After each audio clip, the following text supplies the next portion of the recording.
ជំរាបសួរបងប្អូនអរគ្នា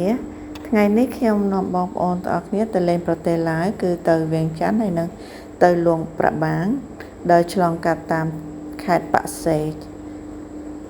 ដំណើរកម្សាន្តលើកនេះមានលក្ខណៈកញ្ចក់កដៀតបន្តិច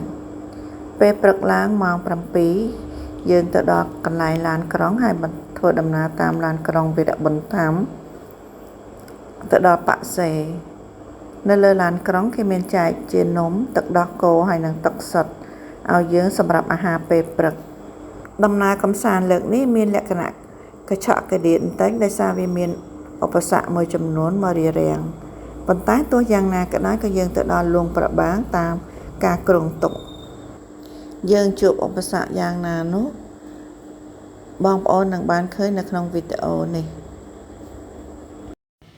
ការធ្វើដំណើរនេះគឺខ្ញុំទិញសំបុត្ររថយន្តក្រុង Direct តែម្ដងទៅដល់វៀងច័ន្ទគឺតម្លៃ1នាក់$60ធ្វើដំណើរបានបន្តិចស្រាប់តែរថយន្តត្រូវដូរកង់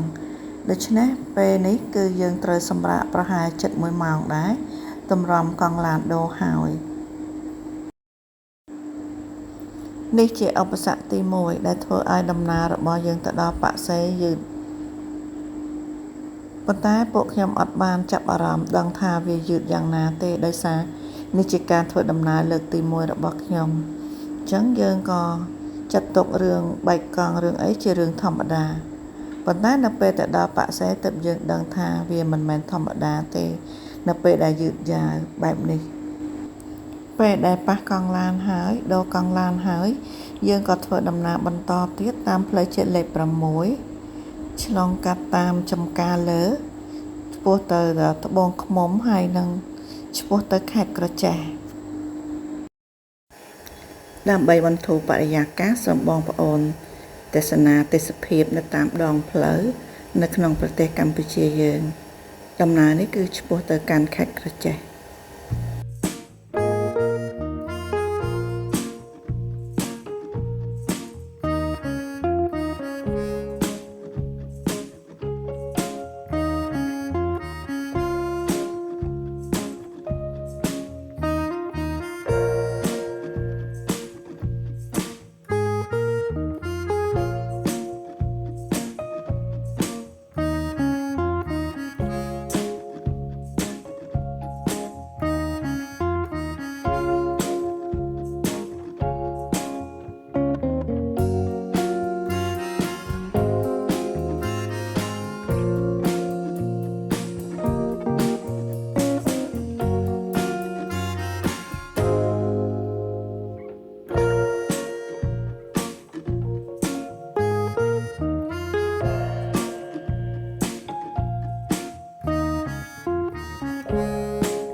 មកដល់ខេត្តក្រចេះ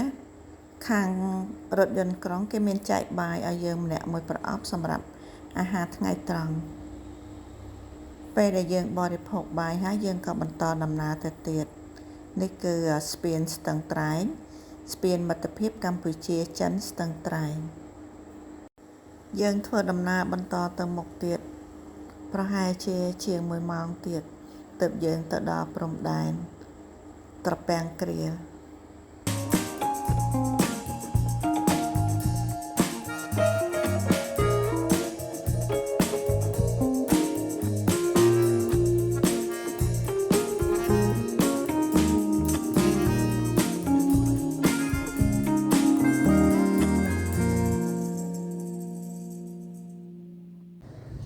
នេះគឺជាផ្លូវដែលភ្ជាប់ពីខេត្តស្ទឹងត្រែងទៅដល់ព្រំដែនកម្ពុជាឡាវផ្លូវនេះបច្ចុប្បន្នមានលក្ខណៈស្អាតស្រួលជិះហើយអត់មានអីពិបាកទៀតទេកាលពីខ្ញុំមកលើកមុនឆ្នាំ2019គឺមានការលំបាកខ្លាំងផ្លូវនេះតែឥឡូវនេះយើងសង្កេតឃើញថាផ្លូវមួយចំនួននៅក្នុងប្រទេសជាណាចក្រកម្ពុជាយើងមានលក្ខណៈស្អាតទាំងអស់ហើយSo please take your bag and your luggage is scanning. Your bag on bus, only on bus, no luggage, sorry. Chỉ sai con chồng chơi giờ bọn nó hàng lơ lan nó đã scan con là bóng nè. ឥឡូវយើងមកដល់ច្រកព្រំដែនហើយភ្ញៀវដែលជិះលើរថយន្តក្រុងទាំងអស់ត្រូវចុះទៅខាងក្រោមដើម្បីត្រួតពិនិត្យប៉ាសពតហើយនិងត្រួតពិនិត្យអីវ៉ាន់របស់យើង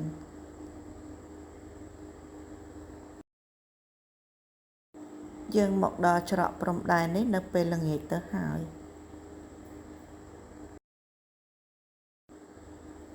មកដល់កន្លែងនេះយើងត្រូវរងចាំរៀងយូរបន្តិចដែរដោយសារនៅលើឡាននោះមានភ្ញៀវបរទេសច្រើនដូច្នេះត្រូវការឆែកឆេរយូរជាងភ្ញៀវខ្មែរយើង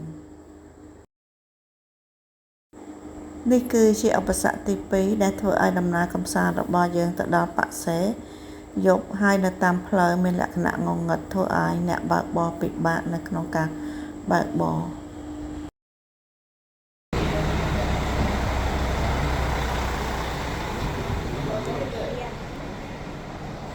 នេះគឺជាទស្សនវិជ្ជានៅតាមផ្លូវនៅជនបទនៃប្រទេសឡាវ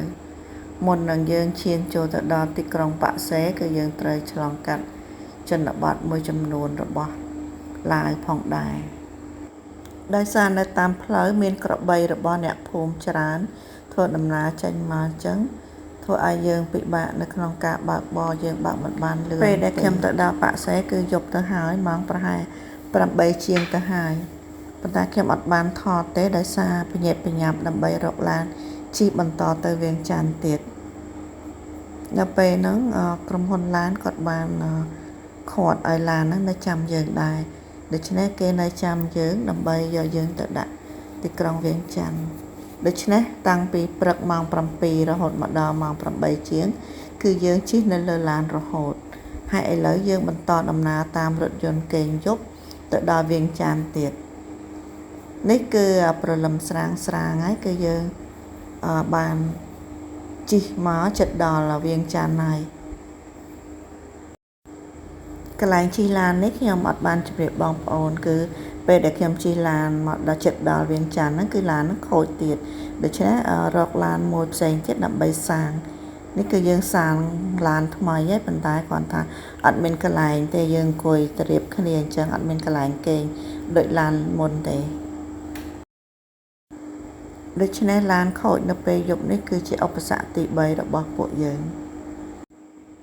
ឥឡូវចូលដល់ទឹកដីក្រុងវៀងច័ន្ទហើយប៉ុន្តែនេះគឺជាជ័យក្រុង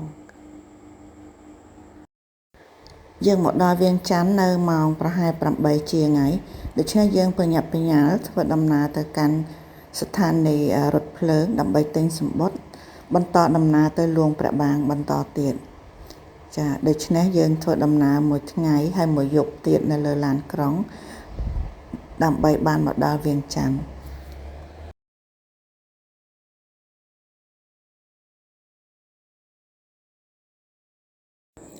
ដូច្នេះសូមតាមដានទេសនាដំណើររបស់យើងខ្ញុំនៅលួងព្រះបាងនៅវីដេអូបន្តទៀត